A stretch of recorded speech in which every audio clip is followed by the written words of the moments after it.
Bonjour, je m'appelle Stéphane Pess et je suis directeur de recherche au sein d'INRAE, l'Institut national de recherche pour l'agriculture, l'alimentation et l'environnement.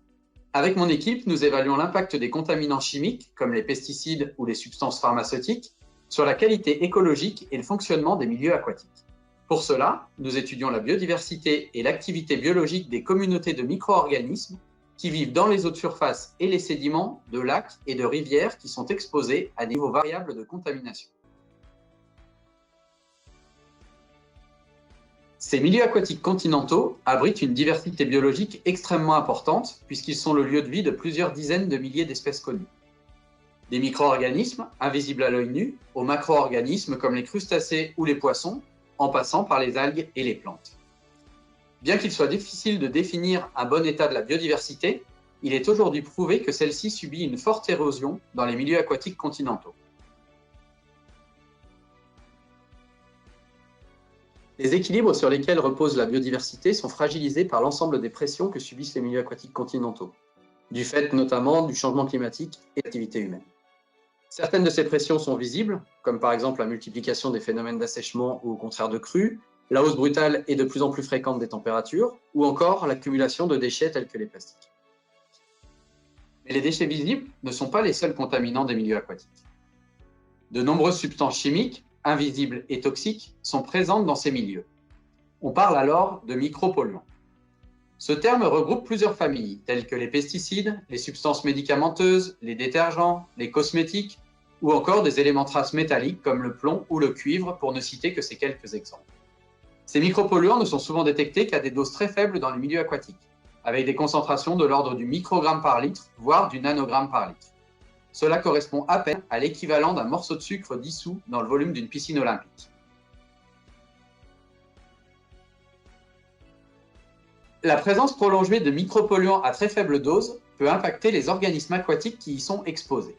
On parle alors d'effets écotoxicologiques. Ces effets sont variables selon le type de contaminant et la sensibilité des organismes. Par exemple, dans un milieu aquatique contaminé, un micropolluant de type herbicide pourra exercer un effet toxique sur des algues ou des plantes aquatiques qui présentent des propriétés proches des mauvaises herbes ciblées par ce type de produit. De même, on comprendra aisément qu'un micropolluant de type insecticide agira principalement négativement sur les insectes aquatiques. On parle ici des effets toxiques directs des micropolluants, qui vont agir directement sur certaines espèces sensibles à leur toxicité. Mais ces impacts directs engendrent généralement des impacts indirects qui peuvent par exemple se propager à travers les réseaux alimentaires. Les recherches menées en écotoxicologie ont donc pour objectif de caractériser et de prédire l'ensemble des effets directs et indirects des micropolluants afin de prévenir et réduire l'impact de ces substances sur la biodiversité et le fonctionnement des écosystèmes.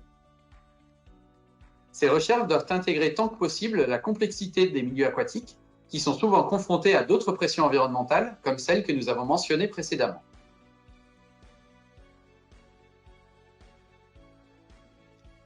L'immense diversité chimique des micropolluants reflète la diversité des types d'utilisation de ces substances et donc la diversité de leur origine dans le milieu aquatique.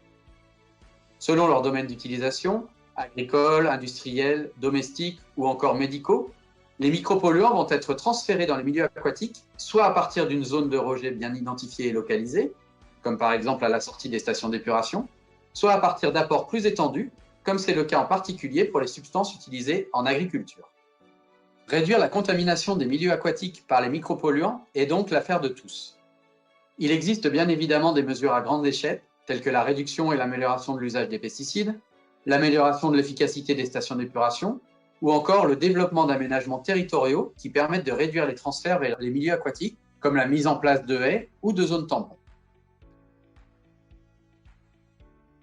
Mais nous pouvons tous être acteurs par des gestes simples.